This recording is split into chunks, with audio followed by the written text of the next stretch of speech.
So tonight I want to share with you a little bit of my Forge testimony and how Forge has impacted my life. I also want to leave you with some thoughts about what I think the objective value of Forge is. What makes it valuable both now and into the future? And I think there's a really good answer to that. But before I do, I think it'd be helpful for you all to have a very brief background of my academic and professional trajectory so that you can see where Forge intersected with my path as the outset and then has really followed me all the way through.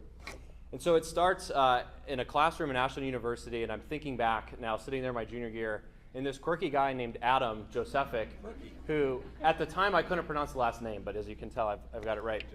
He's pitching this idea, this organization called the Forge Leadership Network. And even back then in its infancy, he was using the analogy of the farm team. We're raising the next conservative generation that is going to train young people how to exercise their faith in the public square. And so I didn't know at the time what I wanted to do, but I knew that that was important, that as a Christian, I should at least be somewhat engaged. And I was intrigued, and so fast forward a few months, I find myself in the academy year, going through all the amazing training that students get up till today, in Columbus, in Washington, D.C., at the time in Israel. And looking back at all those experiences, building those new relationships, being introduced to new ideas, to new organizations through Forge, it inspired me to go to law school. And so I went to Capital University and graduated from Capital in 2021. Right after that, I clerked for a year on the federal courts for a judge in Columbus, and then I spent 2 years practicing law and big law, and very recently, I've taken on a leadership position at the Ohio Attorney General's office. And so I tell you all that because as I'm looking back at those experiences, and I left out many of them, I can point to the one common denominator that made all those a success, that opened all those doors, and it's the Forge Leadership Network. And so I think to myself, what is the real value of Forge? And it becomes apparent looking at my own life that number one is the network, it's the quality of the network, and number two, the professional success that follows the network. And as you guys can intuit, being a part of a great network, a great group, leads to professional success. And so why is the network so impressive? Why is it valuable? And I have a lot of thoughts on this, and I'll just share a few. I think importantly, the people in the network, and to clarify, I'm talking about alumni who've gone through the academy, who have stayed engaged afterwards, and now we've been building this network for 10 years. And I think that this network is special because it understands what time it is. It understands the political, the cultural, the spiritual moment that America finds itself in the challenges that we face.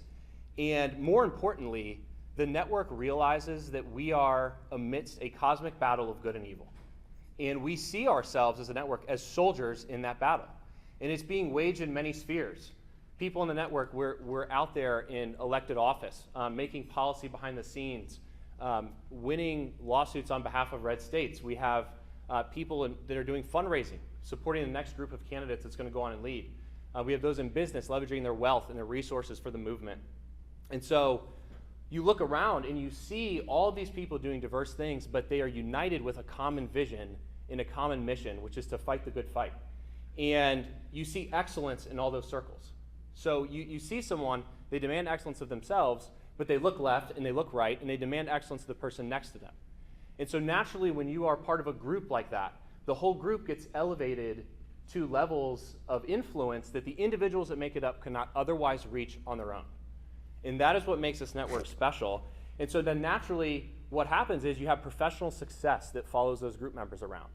And you're going to hear a lot of success stories tonight. You heard some from Rachel, and you're going to hear more just speaking with the students. But I can speak for myself that, and I often say this about Forge, behind every single door that has been opened to me professionally, there's a Forge connection behind it. And I mean that literally. And I think back to kind of the highlights of being commissioned as a Blackstone legal fellow in law school, clerking on the federal court, practicing law at a high level, being in leadership at the AG's office. None of those things were possible without a Forge connection behind them. So I'm deeply grateful for Forge. I'm deeply grateful for all the supporters here, that your prayers, your generosity have made this network possible, has made this 10 years a success. And I'll just leave you with this, that when you choose to invest in Forge, whether it's financially or whether it's through your time or your social capital, you are not investing in an abstract hope for the future. You are investing in a real network, and it is a foundational thing for you to do where you're now elevating people in the group that are producing real results for the kingdom of God and for the country.